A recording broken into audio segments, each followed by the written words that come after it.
port of Genoa in May 1291 was a maelstrom of controlled chaos.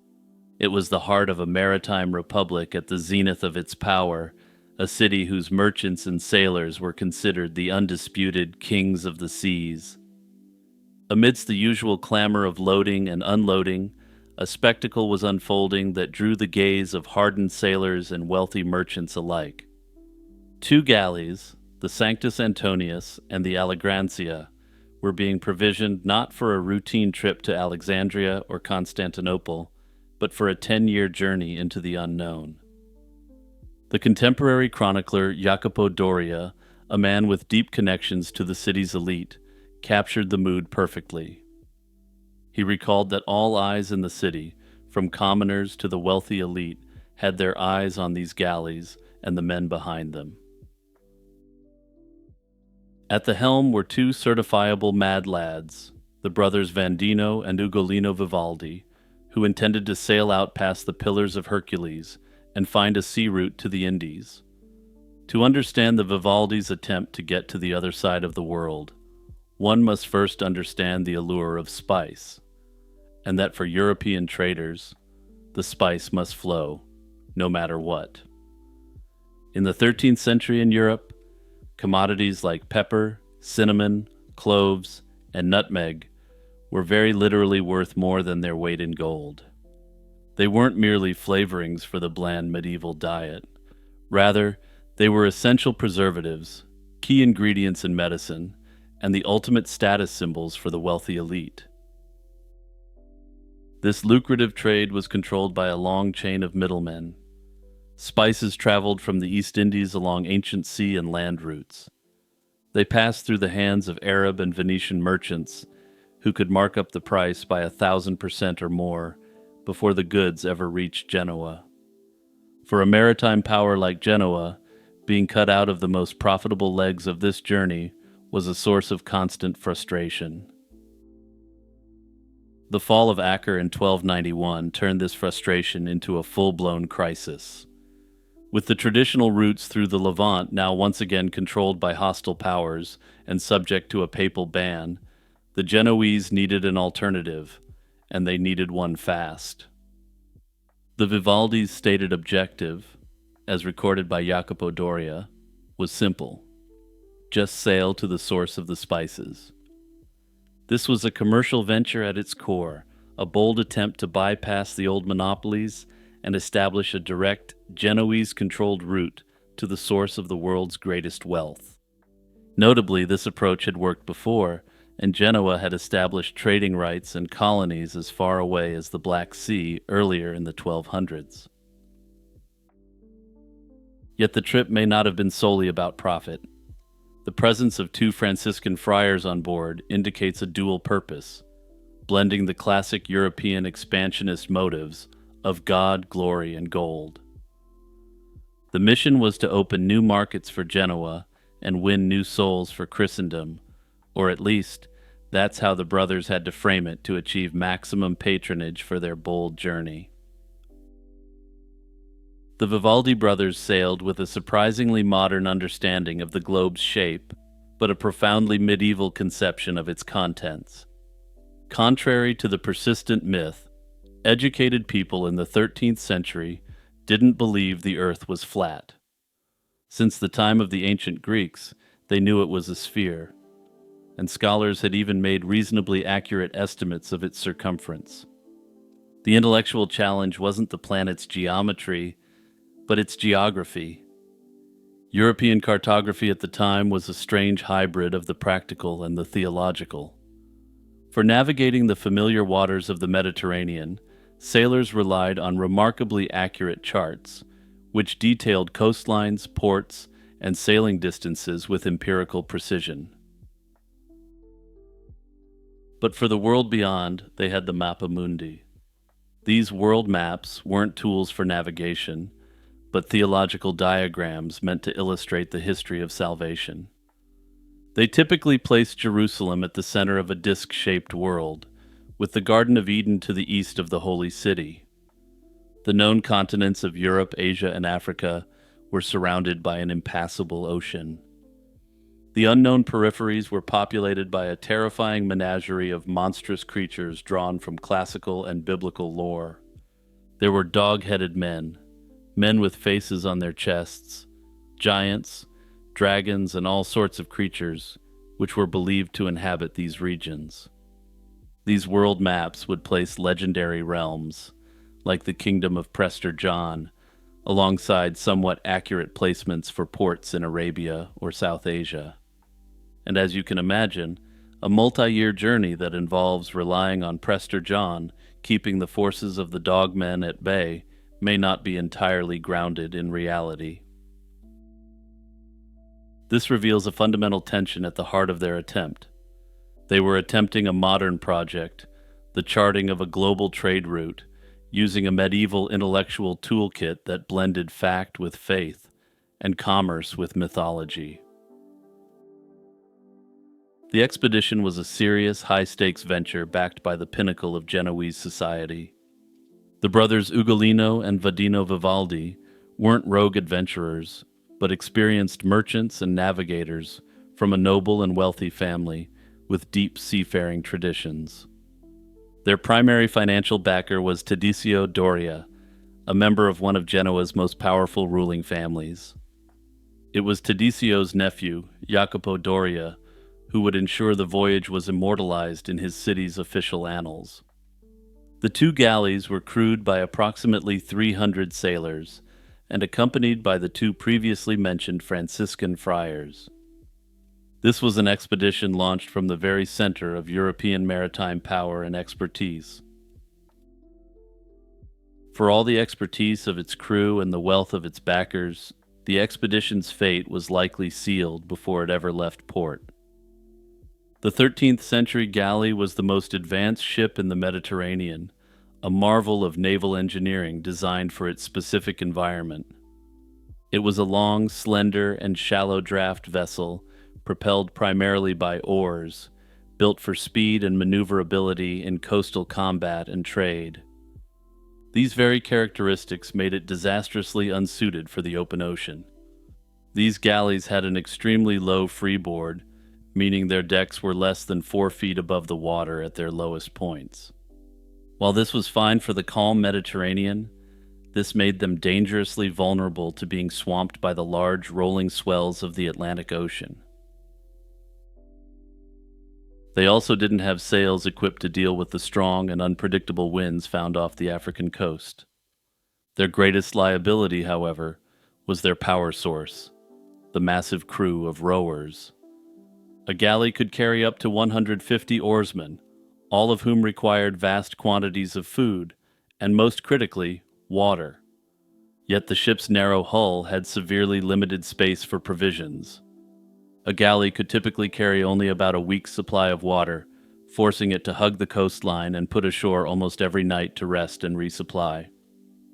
This operational model was simply unsustainable for a voyage down the desolate Saharan coast and into the vast, unknown expanse of the South Atlantic.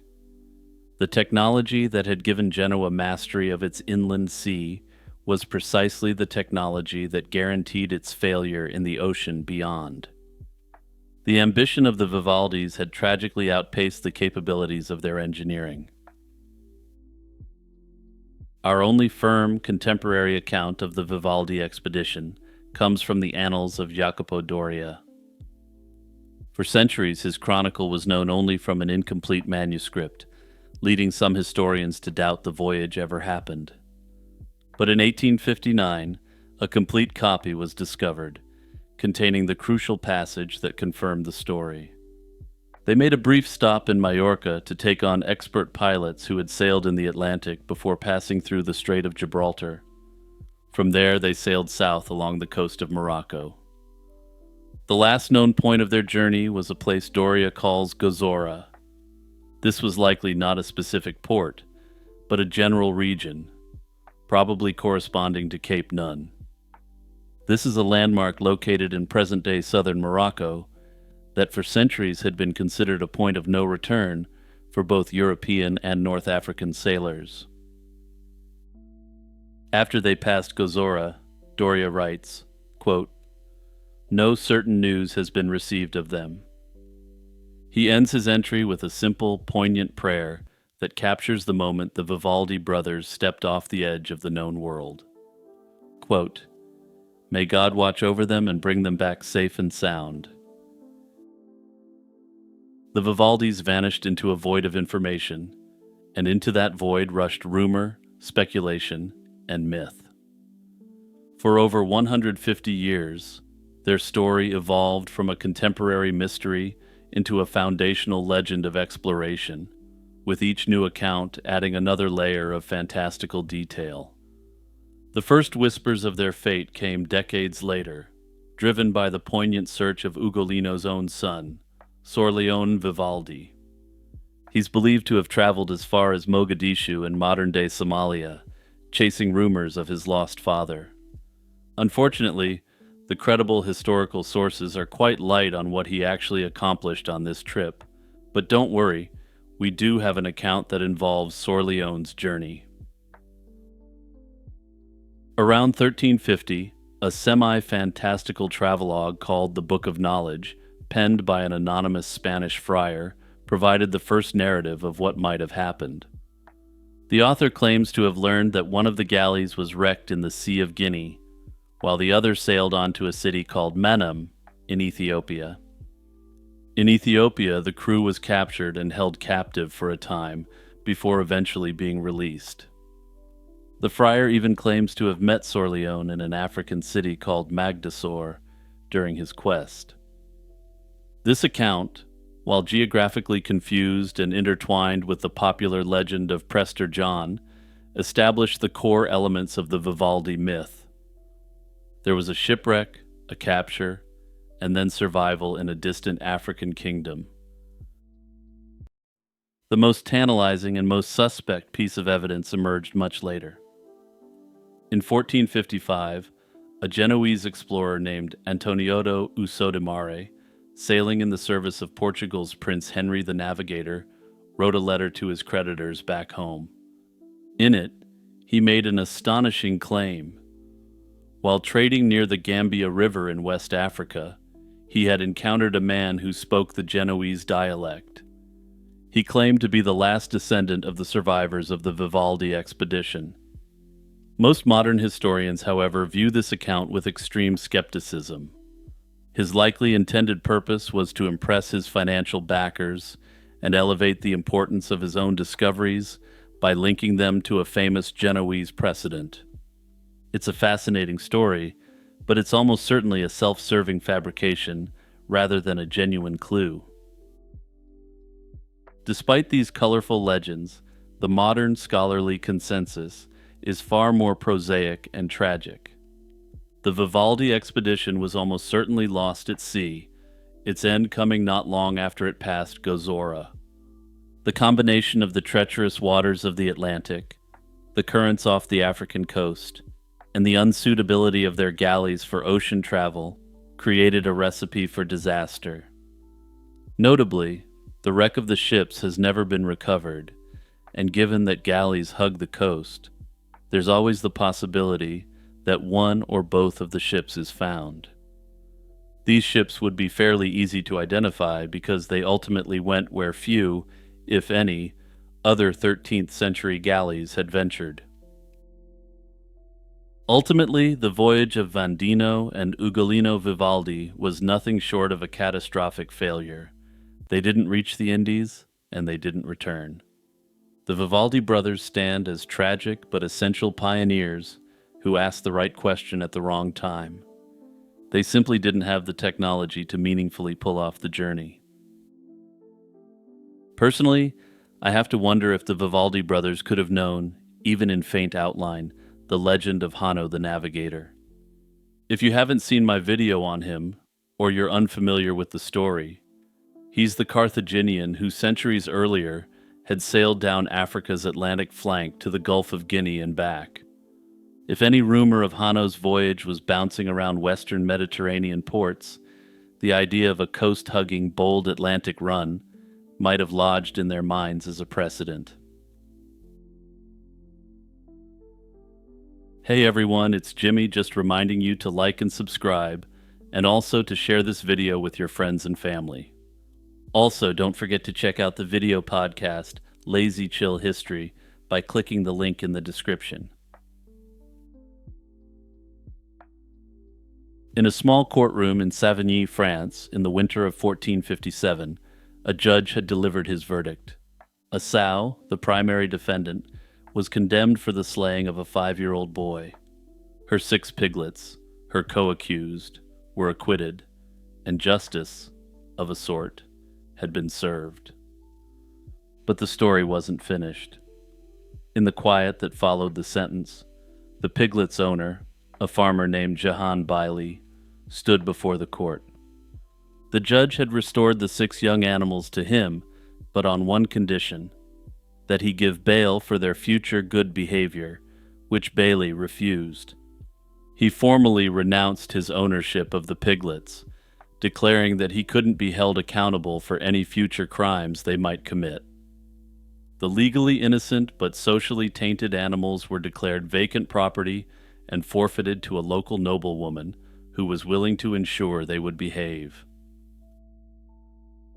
This strange, unsettling epilogue is perhaps the most revealing moment in the entire affair. It forces us to look past the immediate absurdity of a pig on trial and ask a deeper set of questions. Why would a farmer reject his own valuable property, and what crime could be so profound that it stained not only the perpetrator, but also her young, legally exonerated offspring? The answer lies at the heart of the medieval worldview. This was a world struggling to impose a human system of justice and order onto a universe that often seemed random, brutal, and terrifyingly chaotic. The trial of the Savigny sow was not an act of collective madness, but a desperate, highly ritualized attempt to make sense of a senseless tragedy. In December 1457, a sow and her 6 piglets brutally attacked a 5-year-old boy, and despite the best efforts of the townspeople, he perished, and the porkers were taken into custody. In the context of a 15th century French village, this was a horrifying but not entirely unthinkable event. Unlike today, medieval pigs often roamed freely through the streets. They were a source of food and wealth, but their size and proximity to humans, particularly unattended children, also made them a potential danger. What followed, however, was not a simple act of vengeance. The community didn't immediately slaughter the offending animals, but instead, they turned to the law. The sow, her 6 piglets, and their owner, Jehan Bailey, were formally arrested and taken to jail to await trial. A month later, they were brought before a local judge in a proceeding that had all the hallmarks of a human criminal case. The court records note the presence of 3 lawyers, 2 for the prosecution, and remarkably, 1 who appears to have been appointed for the defense of the pigs. 9 witnesses were called to give evidence about what happened. The witnesses established that the sow was the clear aggressor and the so-called ringleader in the attack. The role of her piglets was far more ambiguous. While they were found covered in blood, no one had actually seen them take any direct hostile actions. They were heard squealing, though no one could interpret what these noises actually meant, and if they were an attempt to egg on the assault or stop the attack. This detail became the crux of the case, and after consulting with experts in local customary law, the judge delivered a split verdict that would be unthinkable today. The sow was found guilty and sentenced to be hanged from a gallows tree by her hind legs, a customary form of execution for such crimes in the region of Burgundy. Her piglets, however, were acquitted, and the reasoning given sounds surprisingly modern. The court cited their youth, the corrupting influence of their poorly behaved convict mother, and the lack of direct evidence as mitigating factors. They also acknowledged that the noises made by the piglets could have been an expression of sympathy for the human boy. This nuanced verdict reveals the trial's true purpose. Had the goal been simple retribution, all 7 pigs would have been given the bacon penalty. Rather, the trial was using the sophisticated intellectual tools of jurisprudence to parse degrees of culpability exactly the same way it would be done for humans. Further, it applied concepts of diminished responsibility, youth, and parental influence to non-human actors. The court wasn't just butchering a pig, it was constructing an elaborate narrative of justice. The Savigny case was a surreal episode, but it was far from unique. For centuries, from roughly the 13th to the 18th century, animal trials were a remarkably common feature of European justice. These proceedings, however, were not monolithic. They operated within a structured system, divided between 2 distinct legal realms, the secular and the ecclesiastical. Secular courts, like the one in Savigny, held jurisdiction over individual domesticated animals, pigs, bulls, horses, and donkeys. These creatures lived alongside humans and were seen as members of the community, subject to its laws. Ecclesiastical courts, on the other hand, dealt with a different class of offender. Their defendants weren't individuals, but entire collective groups of pests and vermin, rats, locusts, weevils, caterpillars, and flies. Their crime wasn't against a person, but against the community's livelihood, typically the destruction of crops or the intentional spreading of disease. Seen as creatures outside the human domain and subject only to God's law, their punishment was spiritual rather than physical. After a formal trial, they could be cursed or solemnly banished from the district.